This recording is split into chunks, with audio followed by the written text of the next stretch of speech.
Have you ever noticed that certain people come into our lives at crucial moments? It's as if they were sent on purpose to deliver a message or help us solve a problem. Have you ever had the sensation when meeting someone of living in a déjà vu, as if you had already met them in an unspecified past? In this video, we will see that people do not come into our lives by chance, but for a specific reason. So, make yourself comfortable and stay until the end, because what you will hear will affect you deeply. But first, subscribe to the channel, turn on notifications, and share the video. In this way, you will help us produce new valuable content every day for your spiritual growth.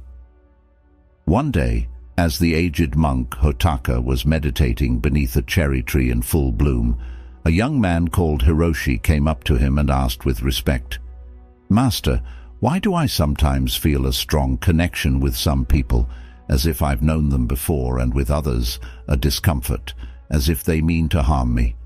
This confuses me and leads me to wonder, do people cross our paths by mere chance?" "Dear friend," replied Hotaka, looking intently at the young man, "no one enters our life without reason, and this fact is more profound than we can grasp. Throughout our lives, we encounter various individuals, each playing a specific role in our narrative. Some briefly cross our paths, while others remain and journey with us through different phases of our life." Rising slowly, Hotaka gestured towards the expansive blue sky. "Observe the birds overhead, dear friend. Their flight is not random. They glide along the wind currents, just as we are guided by the unseen forces of life." Watching the birds soar, Hiroshi pondered the deep insights shared by the wise monk. "Imagine your life as a garden," Hotaka added. "Every person who crosses your path is like a seed planted by destiny. Some grow like colorful flowers that last a season, others like mighty trees that endure over the years, but each brings with it the promise of new growth." Hiroshi nodded, reflecting on the various flowers and trees he had seen blooming along the path of his life. "The people who hurt us," Hotaka continued in a tone of pity, "are often our best teachers. They are sharp stones on our path, and despite the pain, they teach us to grow and find our inner strength." The young monk closed his eyes, reliving the challenges that had tempered his soul over time. "And then there are those who appear when we need them most," Hotaka said, pointing to a majestic tree. "Just as the roots of this tree support on stormy days, these people support us in difficult times." Hiroshi thought of a person who had been his refuge during a very delicate period, a solid anchor in the midst of a storm. A person who, after that period, left his life, even though he would have still wanted her by his side. "Finally," Hotaka concluded wisely, "some remain with us forever. They are like fixed stars in our sky, bright and constant, true friends, family members, or soulmate. With them, we share the burden of our days and the joy of our successes." The young monk smiled, feeling enveloped in gratitude for the special people he had met and had by his side. Hotaka looked up at the sky, and a subtle light danced in his eyes. "Recognize and appreciate every person who crosses your path, young Hiroshi. Each is an essential part of your story, and you are a part of theirs.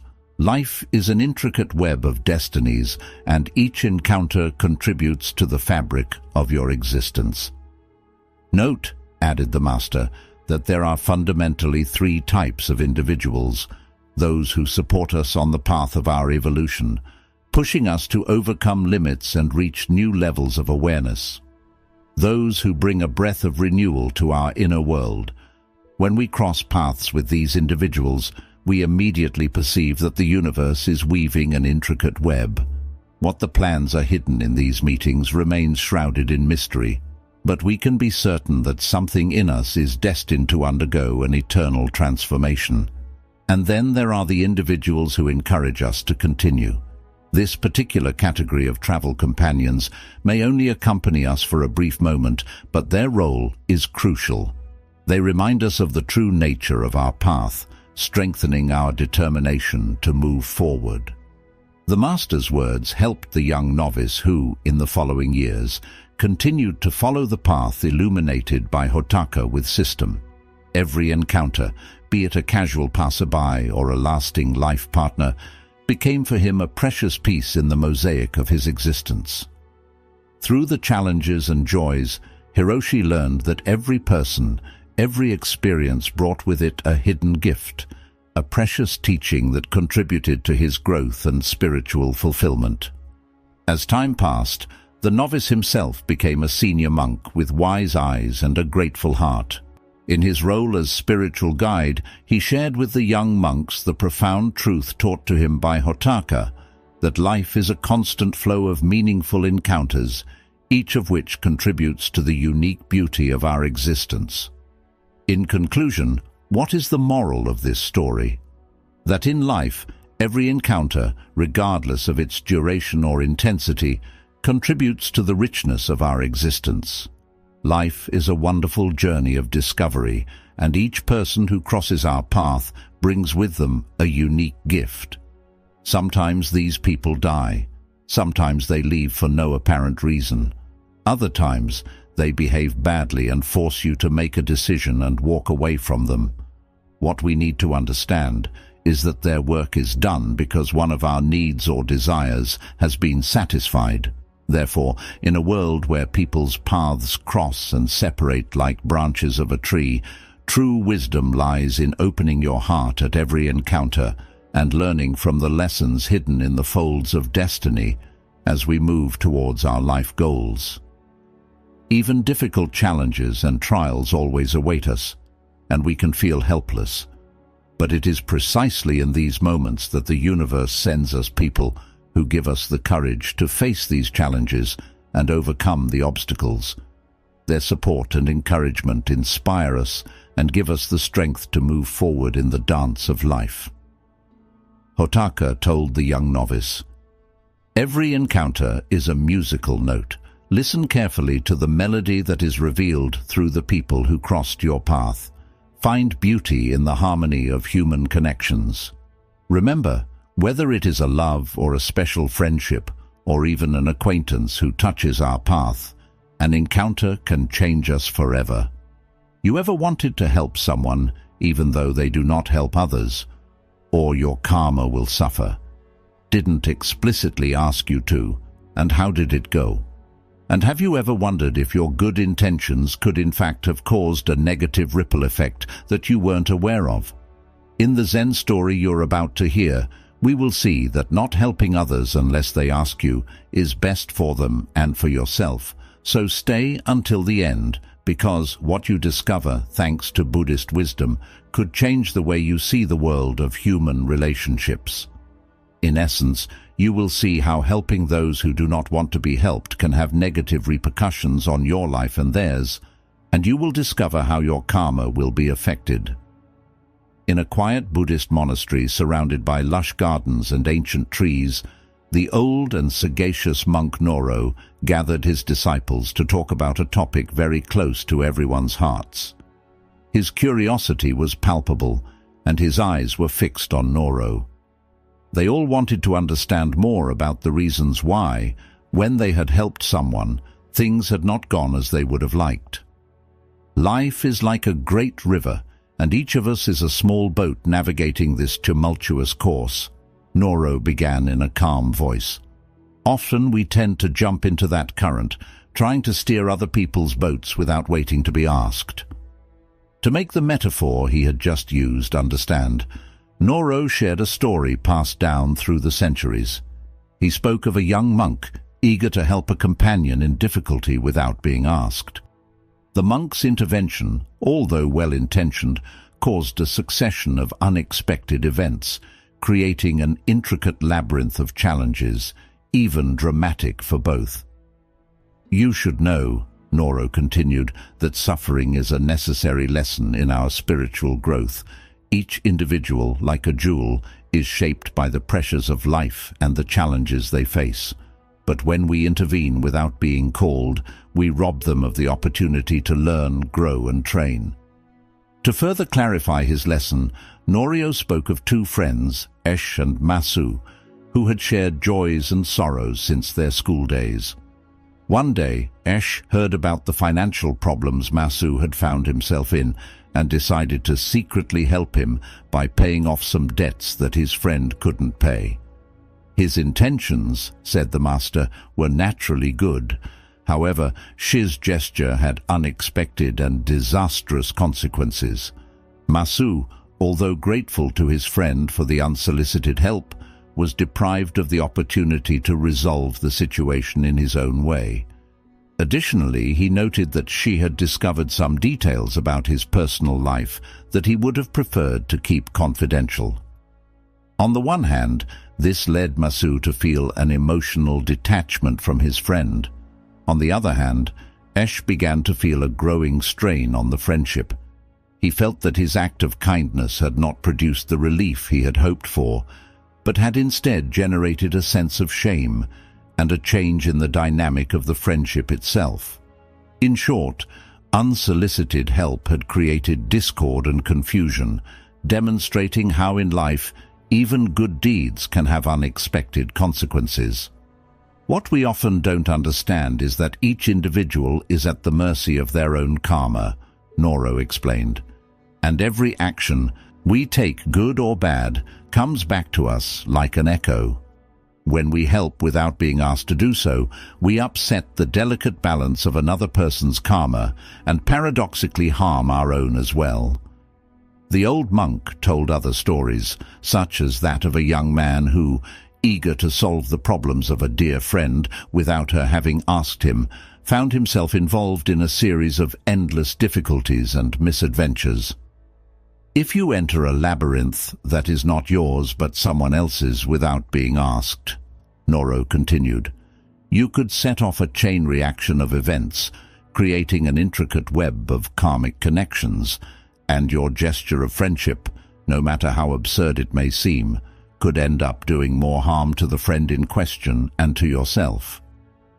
Imagine wanting to cure someone without asking them if they are willing to give up the things that made them sick, Noro said. Suffering is often caused by past actions, and our intervention could alter the natural course of learning that the individual should ultimately experience. Noro then went on to talk about Buddhist teachings, highlighting how even he himself had resisted the temptation to intervene without request. Buddha, the monk explained, had understood the sacredness of the individual learning process and how the karma of each being must be respected. Suffering is a very severe but precious teacher, Noro continued, using other everyday examples to better illustrate the concept. He spoke of the many moments when, seeing a friend or family member in difficulty, empathy pushed him to offer help, and how instead Buddha taught the wisdom of waiting for the person themselves to ask for help. Suffering is almost always the result of past actions, and karma is the supreme law that governs the universe, Noro said.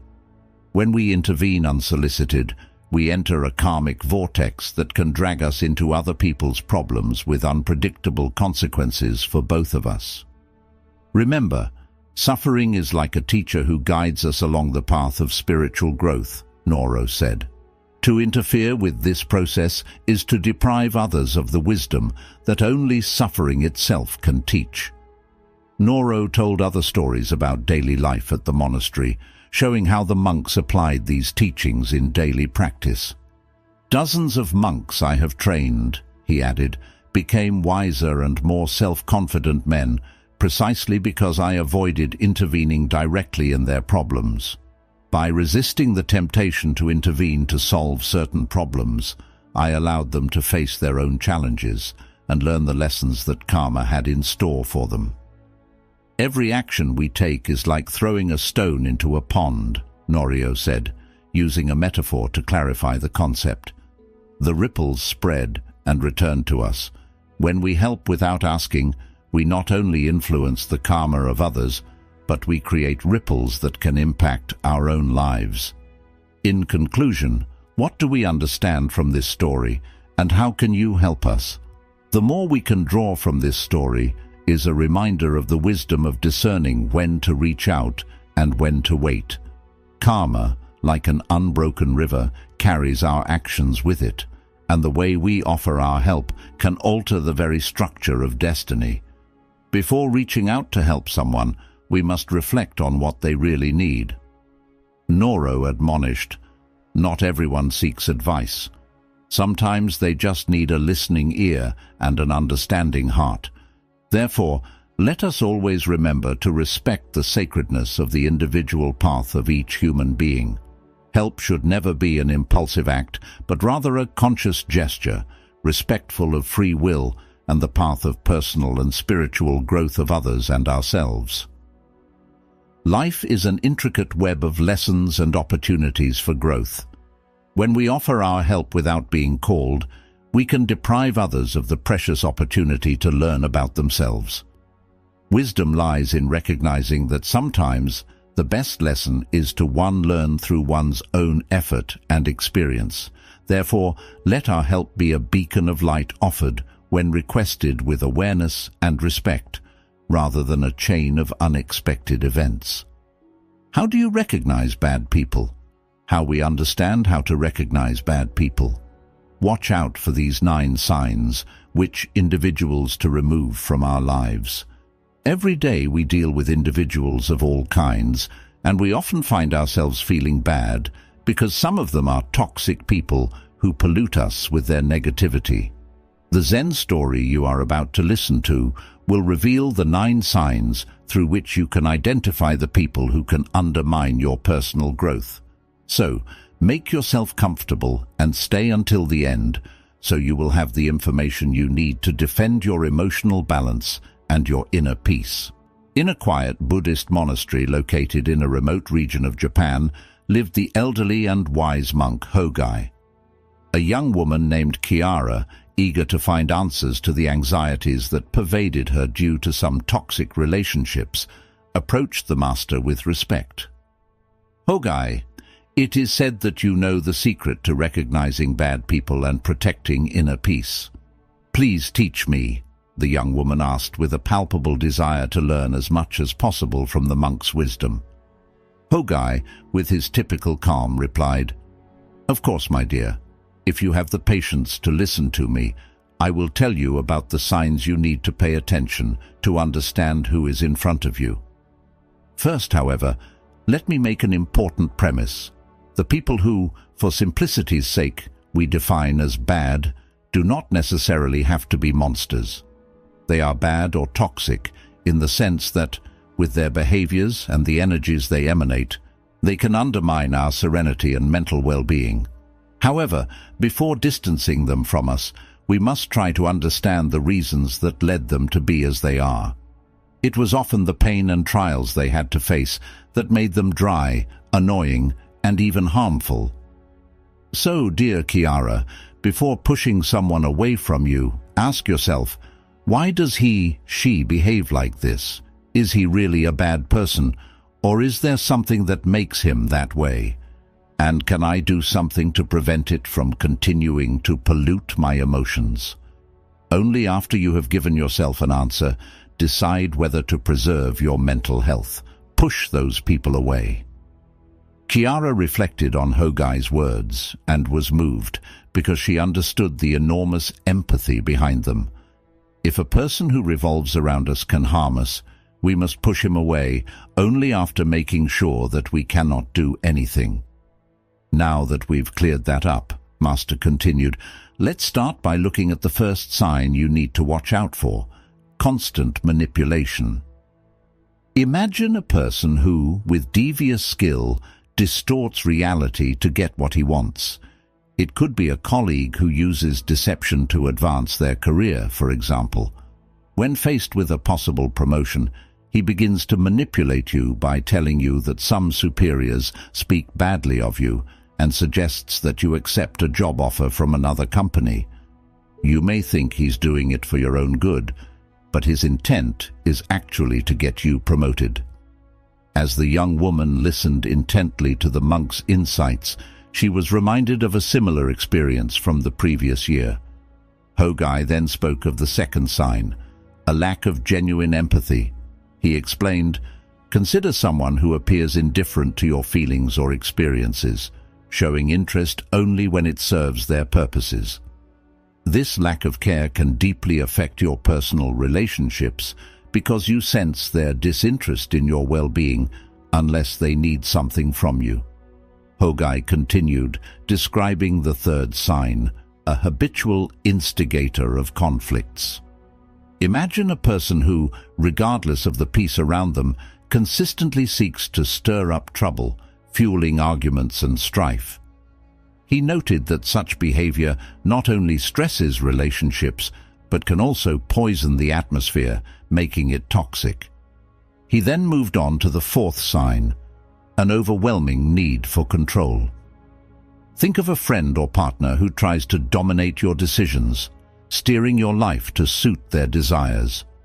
Whenever you share your plans or dreams, they take steps to sway you from your path to pursue their objectives instead. This controlling behavior, Hogai stressed, can severely hamper your independence and authenticity. Reflecting on these points, the young woman considered her own experiences as Hogai addressed the fifth sign, a blatant disregard for personal boundaries. Consider someone who consistently violates your privacy, encroaching on your space, or ignoring your need for solitude. Such actions, he explained, can leave you feeling vulnerable and insecure as they infringe upon your personal freedom. Finally, Hogai touched on the sixth sign, the frequent use of deception. Envision someone weaving a complex web of lies, obscuring the truth to manipulate outcomes in their favor. The woman instantly thought of her friend Luca, who often embellished his tales to seem more intriguing. This chronic dishonesty, Hogai concluded, is a mark of those with ill intentions or those who are inherently deceitful, prepared to harm you in some way. The seventh sign, Hogai explained, is the pattern of vindictive behavior. Think of someone who, at the slightest sign of criticism or rejection, actively tries to get even or punish you. Chiara immediately thought of Marta, her work colleague, who, faced with her warning, had reacted by spreading false and negative news about her with the intention of putting her in a bad light in front of the other employees. This attitude, concluded the monk, can generate a cycle of negativity and destroy the foundations of human relationships. And here we are at the eighth sign to watch out for, the constant search for attention. Imagine a friend who incessantly seeks approval through excessive attitudes or by dramatizing every situation. Cara immediately thought of a friend from the group she went out with. Every time they were together, she dramatized her affairs by drawing everyone's attention to herself. The ninth sign to watch out for, Hogai said, is a lack of accountability. Think about those who consistently avoid taking responsibility for their actions, always blaming others. And here, Chiara thought of her brother and at least 3 other people she knew, the brother who, since he was a boy, made trouble and then blamed it on his younger sister. Hogai took a moment to allow the words to settle, making Chiara fully understand what she had heard.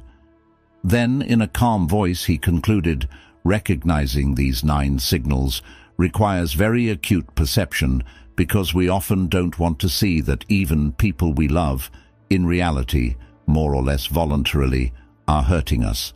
But if we want to preserve our inner peace, it is essential to put ourselves in a position to see these signs.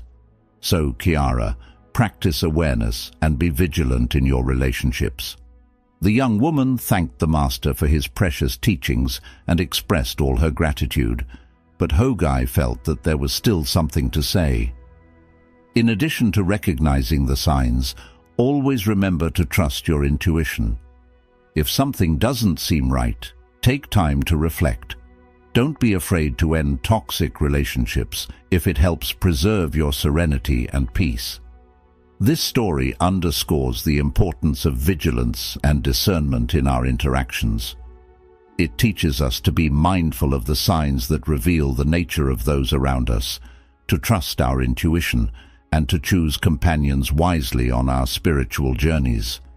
It highlights that our inner peace is invaluable and that we should foster relationships that support and enhance this peace. The tale then shifts to the value of forgiveness, a concept often praised for its role in personal and spiritual healing.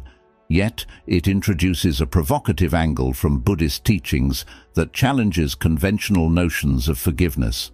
It prepares us for a narrative that not only enlightens us on traditional Buddhist perspectives on forgiveness, but also encourages us to rethink our own beliefs and practices in forgiveness, potentially transforming our approach to personal growth and interpersonal relations.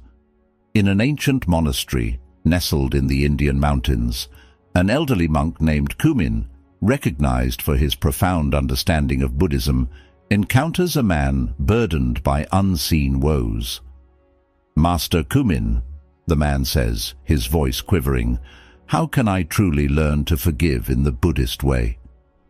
With gentle compassion, Kumin invites the man to sit and shares a story meant to shed light on true forgiveness. Kumin begins, "Once, there were two brothers, sons of a dedicated merchant, who increasingly found themselves at Buddha's side, choosing spiritual teachings over family business pursuits.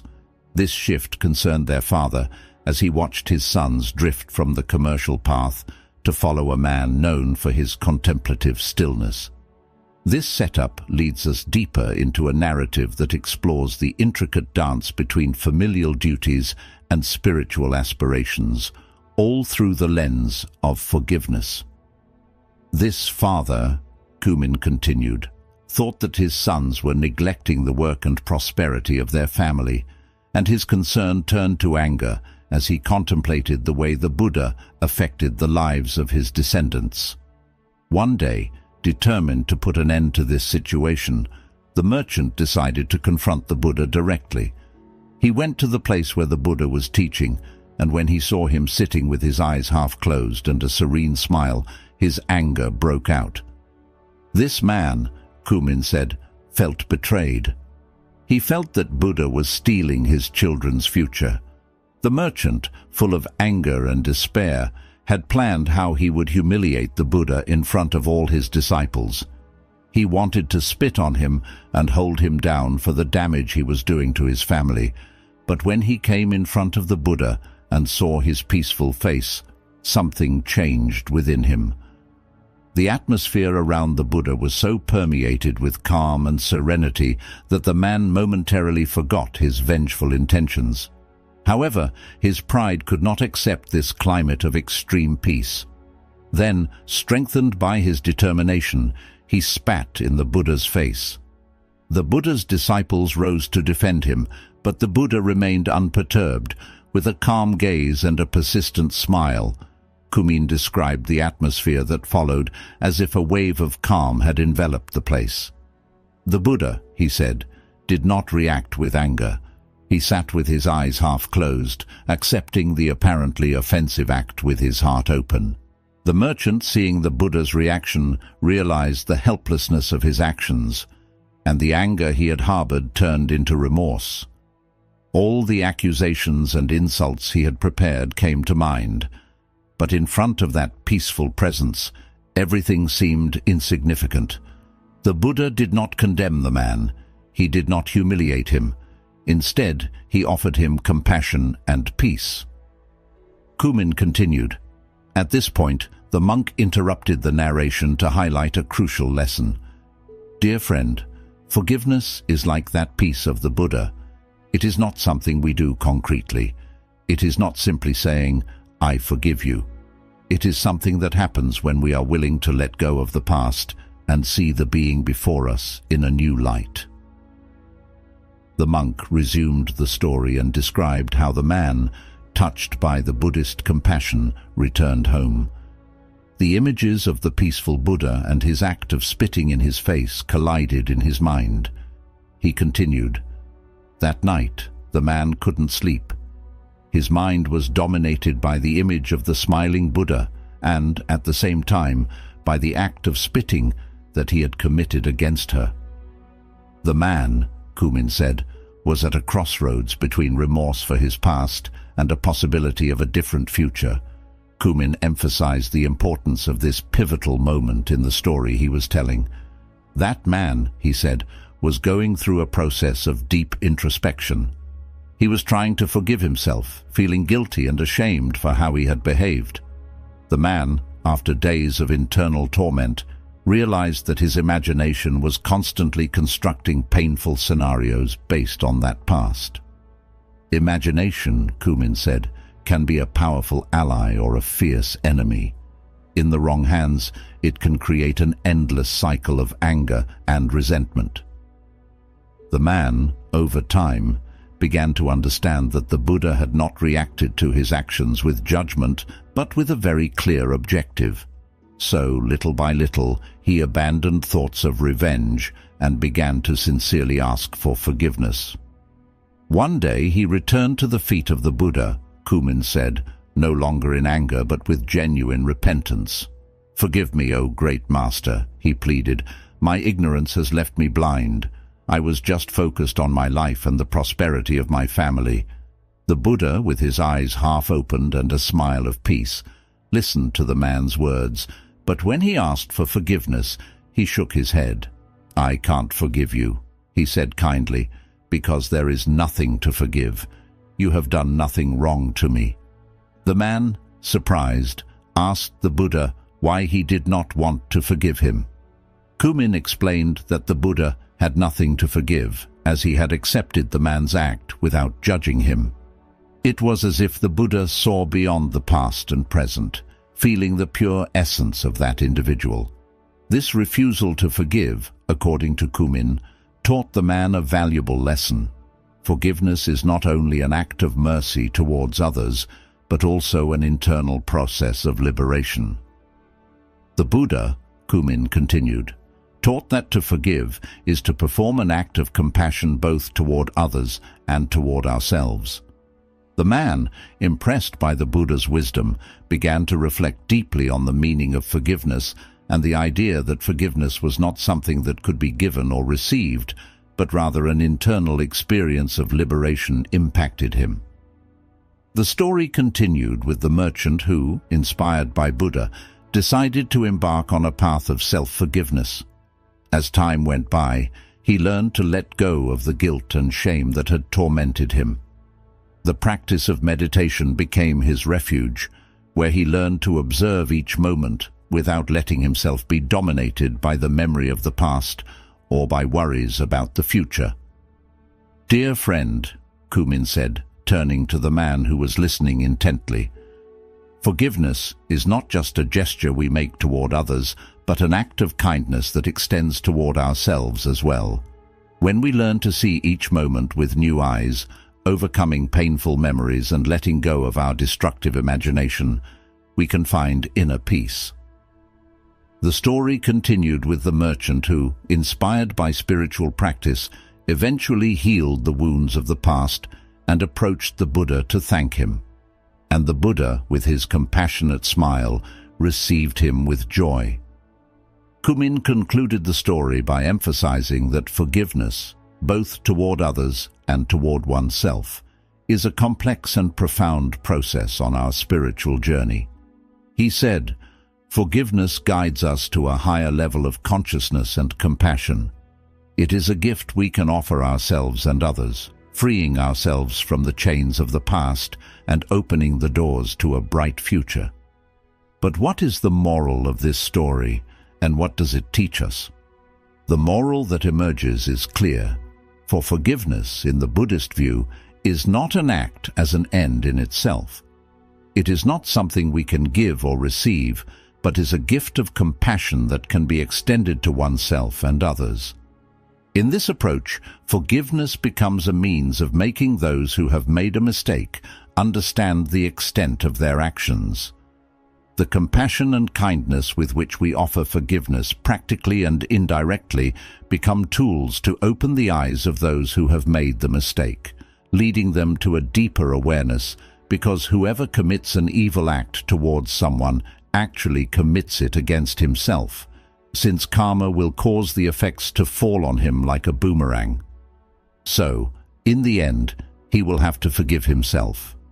Remember, forgiveness is not just a personal liberation, but a process that can lead to the transformation of others.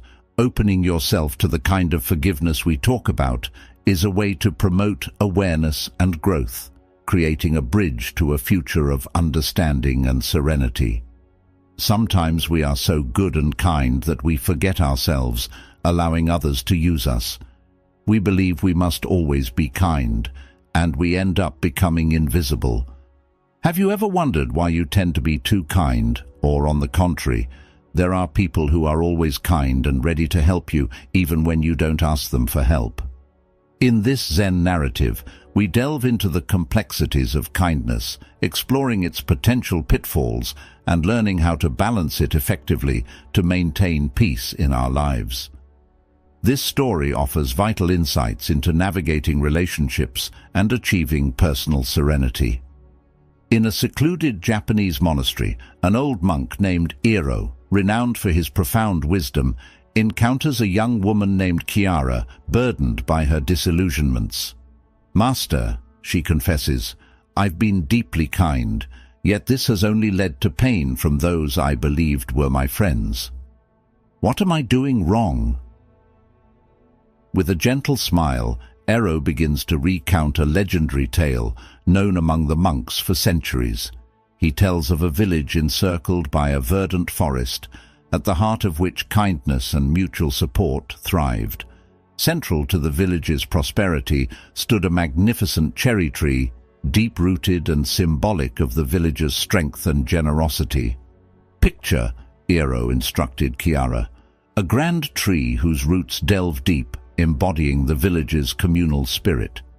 The village flourished as the people embraced the wisdom of sharing their bounty. Yet the story takes a turn as Ero explains. Over time, imbalance crept in. Some villagers began to harvest more than their share from the cherry tree, neglecting to care for it or to share the fruits with others. Gradually, this selfishness eroded the village's generosity, leading to a decline in communal spirit and prosperity. This tale, Ero suggests, serves as a metaphor for the risks of unchecked kindness. When generosity is exploited, the very fabric of community and well-being can begin to unravel, reflecting Chiara's personal experiences with her so-called friends. The young Chiara listened attentively, while her eyes reflected the desire to understand the nuances of life. Aro, with her serene gaze, continued to share the history of a village, bringing to light details and teachings that have been passed down through the centuries. "The moral of this story," said the monk, "is that generosity must be balanced. We must give with an open heart, but with wisdom and balance. If we give without discernment, we risk exhausting our resources and weakening our ability to be truly useful to others." Chiara was happy to listen to the master's words, and a new awareness about the concept of kindness arose in her. "We might think that kindness is always good, since it helps maintain our well-being," Aro continued. "However, it is not when it crosses boundaries and leads to acting kindly in all circumstances. In this case, it is toxic kindness, a form of docility where we forget ourselves to be attentive to the needs of others. Thank our parent who gives everything of himself for the well-being of his children to the point of putting himself in the background." Aro's story was enriched with new details. He described, for example, how some people, in their desire to accumulate, had neglected their duty to care for the tree that had given them so much. He explained how the connection between giving and taking was a delicate balance, a harmonious flow that required attention and respect. Chiara, immersed in the story, began to reflect on her own life and the relationships she had experienced over the years. The monk, sensing his desire to learn, continued to share his wisdom. He talked about how expecting too much from others could lead to disappointment, and how setting boundaries was essential to maintaining one's emotional well-being. "Remember," Aro said, "I'm not saying that doing something for others is wrong. It is, however, focusing only on others. There are situations in which we want to please others because they ask for our help, or because we believe, sometimes mistakenly, that they need us, and we offer to make them feel good." Time passed peacefully. Aro and Chiara delved into the nuances of generosity and wisdom. The monk spoke of how generosity, when it came from a balanced heart, could transform relationships and bring joy to both those who give and those who receive. And Chiara felt that the monk's wisdom was helping her to understand many things. The young woman learned that generosity should flow like a harmonious current, fueled by deep awareness and sincere love, and that should never be forced. Ero concluded her narration with loving advice. "Chiara, try to be like the cherry tree in the village. Offer your generosity but keep your balance. Find joy in the act of giving itself without expecting too much in return. Remember that extreme kindness can be harmful. Sometimes, in fact, we don't leave room for others to achieve what they want because we anticipate them. Furthermore, we focus too much on what others need, and we forget what we need. In this way, we cancel ourselves, and we begin to become invisible due to our own actions. By always being attentive to the needs of others, our own needs take a back seat, so we trample on ourselves, we take away our value, and others take advantage of it." Chiara thanked the monk with a heart full of gratitude. He felt that story and the advice that came from it would mark a new chapter in his life. But what does this story teach us, and what is his moral? That generosity is a powerful gift, but it must be cultivated with care and awareness if we want it to bring benefits both for us and for those who receive our help. Balance in giving and receiving is the key to a fulfilling and meaningful life. If we are too kind, if we are willing to do whatever is asked of us just to be considered good people, we end up no longer knowing how to say no and being exploited. In the long run, this could have repercussions on personal motivation, self-esteem, and our mental balance. So what to do? Stop being good people? No, because there are various ways to be kind in a healthier way.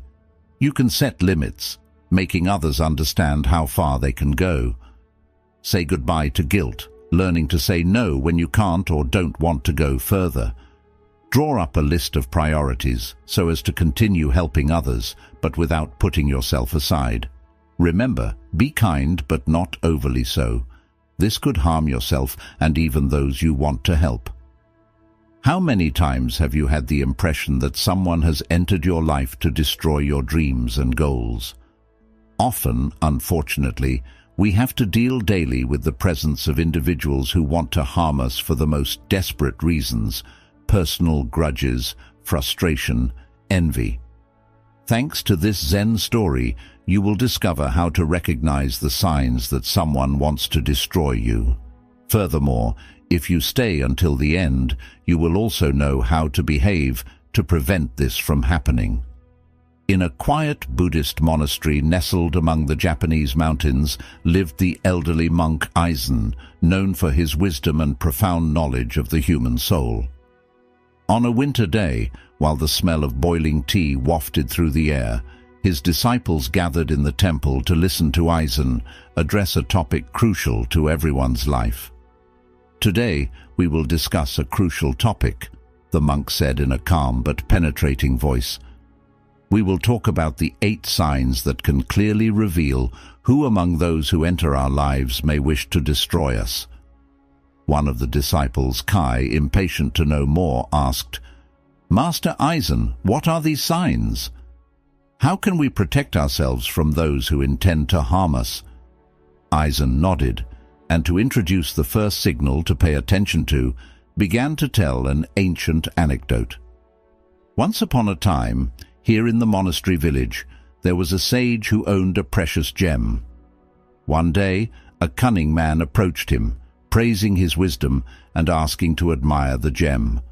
While the wise man showed the gem, the scoundrel distracted him with cunning speech and exchanged the gem for a shard of glass.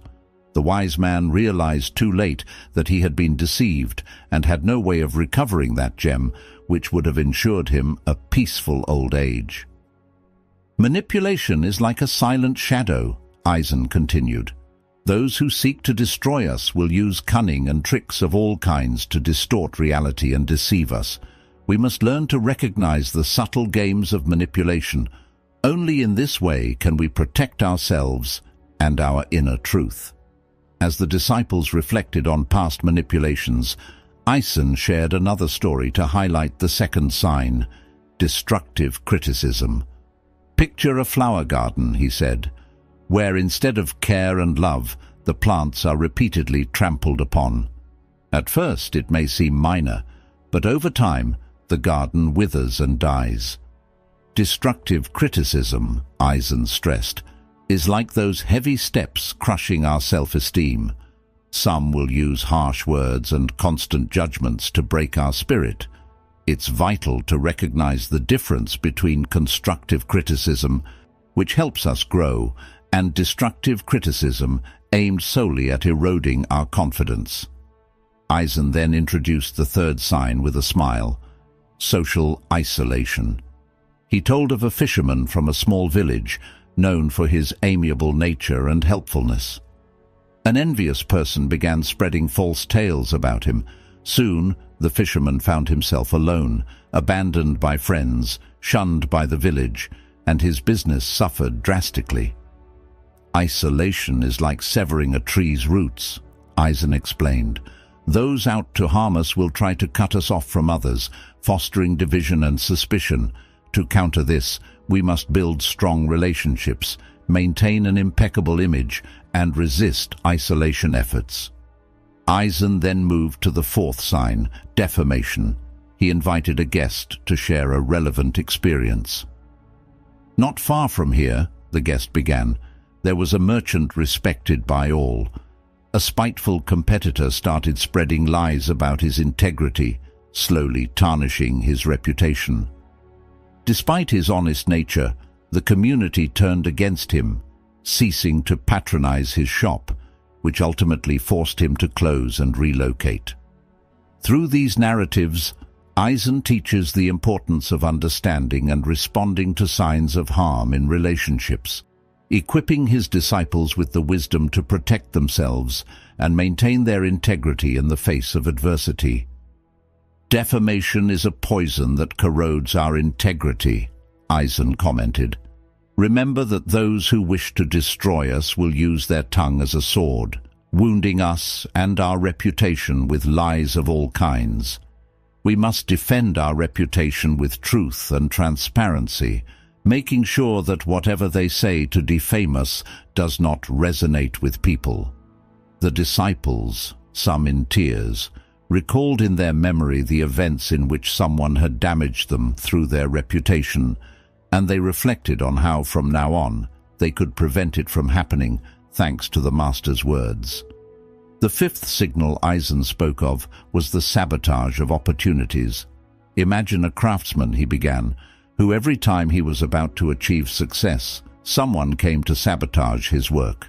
Tools disappeared, plans were ruined, materials were damaged. Essentially, despite his ability, this poor man was unable to progress. Sabotage is like a wind that extinguishes the flames of our success, Eisen stated. Those who wish to destroy us will seek to damage our opportunities by creating obstacles and impediments. To prevent this from happening, we must remain vigilant and protect our path to success.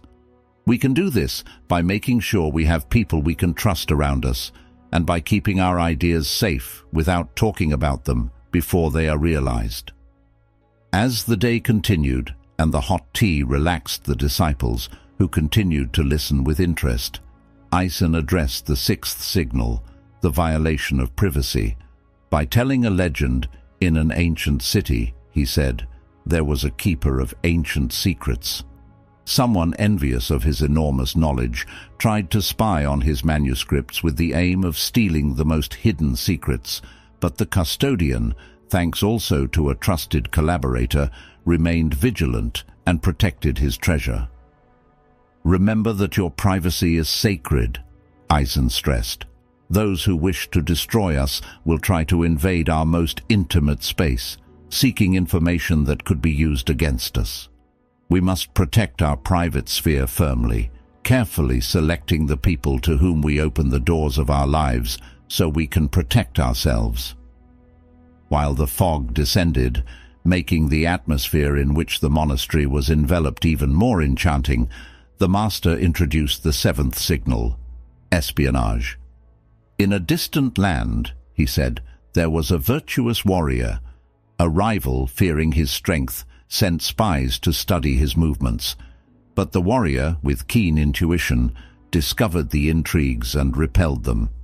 Espionage is like a shadow trying to steal our mental clarity," Eisen warned. "Those who wish to destroy us will use devious means to observe our every move. We must be aware of external influences and protect our autonomy." The eighth signal that Eisen shared was the one linked to physical aggression and threats. In a remote valley, he recounted, there was a devout monk who was trying to bring some young people who were dedicated to crime to the right path.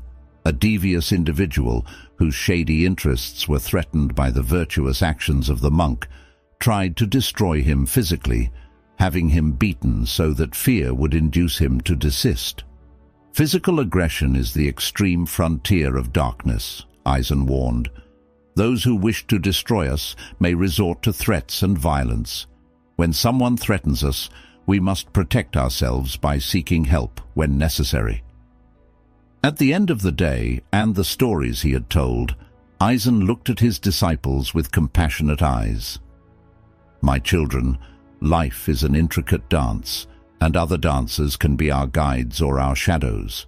Watch and be aware of these signs, but do not live in constant fear. Cultivate a garden of trust and mutual respect around you. Surround yourself with trusted people, and don't allow the shadows to destroy the light you have inside. Are you among those who have a large number of friends, or on the contrary, among those who have none? Or do you have few but good ones?" As they say, friendship is a serious thing, and today this term is used too easily. It is enough to have acquaintances to define them as friends. You realized in this video, thanks to a Zen story that talks about personal growth, we will see what it means to not have friends, and whether it is this we should worry or not. So stay until the end, because the moral of this story will make you understand many things, making you understand how to really read the term friendship. A girl named Elena, a kind and pure-hearted person, often felt sad and lonely. He looked around and saw the other inhabitants of this town with their groups of friends, laughing and sharing happy moments together. This vision caused her a feeling of emptiness and lack, since she had no people with whom to share her life.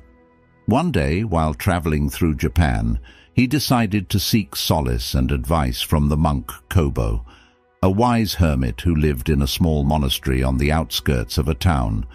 The monk was known for his wisdom and compassion, but above all, for his solitary life.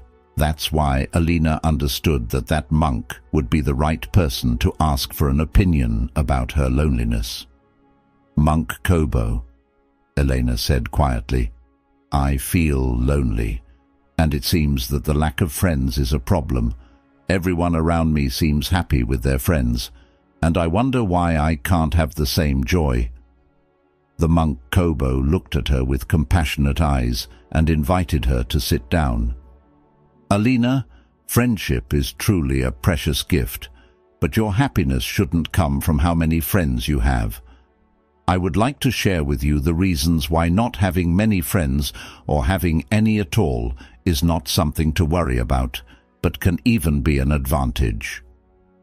The young woman, still immersed in her melancholic mood, asked Kobo to better explain the concept of having few or even no friends, And Kobo, with his wisdom born from decades of studies and reflections, began to reveal the secrets of an authentic friendship. Dear Elena, the first thing I want to tell you is that relationships and human bonds are something very important. This means that in life, we should not measure them in terms of quantity, but rather quality. Would you rather have a large number of people with whom you can share trivial things, or on the contrary, a very small number of people with whom to share very intense emotions and moods? The girl, faced with these rhetorical questions, began to reflect and understand. Many of the people she saw around her were full of friends, but what was the quality of those relationships? She asked herself intimately. Kobo, happy to read in the young woman's eyes that she was beginning to see things differently, continued, listing the reasons why having few friends or none at all should not be seen as a problem. Having few friends, he said, guarantees a certain degree of freedom and authenticity. In this way, it is easier to be yourself and live without restriction or external influences. Imagine that you love a particular activity, which may seem strange or uninteresting to others. If you have few or no friends, you have the freedom to pursue that passion without being judged. Remember, if you want to live a fulfilling life, you don't have to conform to what others think is cool or normal. After all, who decides what normality really is? Elena thought about one of the things she loved most, observing the starry sky on clear nights. This interest of hers was not understood by her classmates, who made fun of her and saw her as strange. Kobo went on to explain that quantity is never synonymous with quality. Having fewer friends, he continued, allows you to focus on building deeper, more meaningful relationships.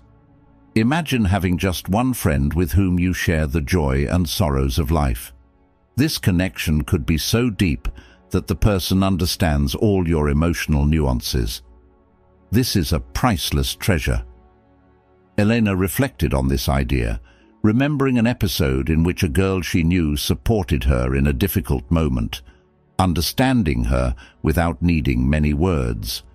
And he began to understand that in life, instead of wanting to have dozens of friends around you who are not really friends, it is much better to focus on finding that person who reads and sees life like you.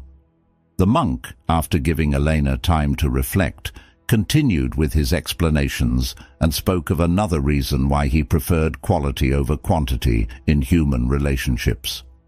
Human relationships, he explained, require a lot of emotional energy. Having few friends allows you to focus this energy on the people who really matter. Kobo, to enhance the idea, used a practical example. Think about how many conflicts or tensions usually occur in large groups of friends. Maintaining small relationships allows you to preserve your positive energy for those who truly support you. If you have to argue with someone, for example, to resolve a conflict, it is much better that it is a person who really matters in your life or not. Elena found that group dynamics were often stressful, while more intimate interactions brought her joy and comfort. Kobo went on to highlight how loneliness can be an opportunity to explore oneself and grow personally. In the tranquility of your solitude, you can discover hidden passions, latent interests, or unexplored talents. You are not limited by the expectations of others, and this allows you to grow in surprising ways. So, dear Lena, my invitation is to see loneliness in another way than you have done until now. Having few but good friends allows us to more easily find moments to be alone with ourselves, and this significantly helps our spiritual and personal growth. Elena thought about how much time she could dedicate to her personal interests when she wasn't trying at all costs to be with groups of people, and how dedicating herself to herself in solitude distanced her from that search for other people's approval that did her no good. In those moments, he discovered aspects of himself that he didn't even know, and it was beautiful. Finally, Kobo emphasized that the absence of social limitations allows for greater flexibility in each of our lives. Imagine receiving a job opportunity in a faraway place with no strings attached. You are free to embrace new adventures without having to think about how they will affect your social circle. Elena contemplated the experiences of those with fewer close ties, who embraced the freedom to seize opportunities without constraints. She encountered individuals who, driven by such independence, had ventured far to fulfill their dreams. Kobo summed up, "Even if you move across the world with just a few true friends, you won't lose them. They stay with you, transcending distance and time." After listening intently, the young woman gained a new perspective on friendship. She realized that having few friends didn't equate to loneliness. Rather, it meant she could focus on her inner self and foster meaningful connections that truly resonated with her. Master Kobo embraced her gently, reinforcing, "Remember, your happiness shouldn't hinge on how many friends you have, but on the quality of the relationships you nurture with the few you choose." I've met people who felt friendless, only to find they had one person in their life worth 100 others. And keep in mind, those with few friends often possess a depth and authenticity rarely seen. They don't settle for mediocrity. Usually, those who don't mesh well with everyone and prefer fewer companions harbor an exceptional inner world and extraordinary human qualities. The moral of this story? Loneliness, reinterpreted, can be a powerful ally in your quest for happiness, spiritual growth, and personal fulfillment. It shouldn't be feared. To live contentedly, you don't need many friends, just the right ones who genuinely enrich your life, especially if you naturally incline towards solitude, reflecting a deeper sensitivity than most.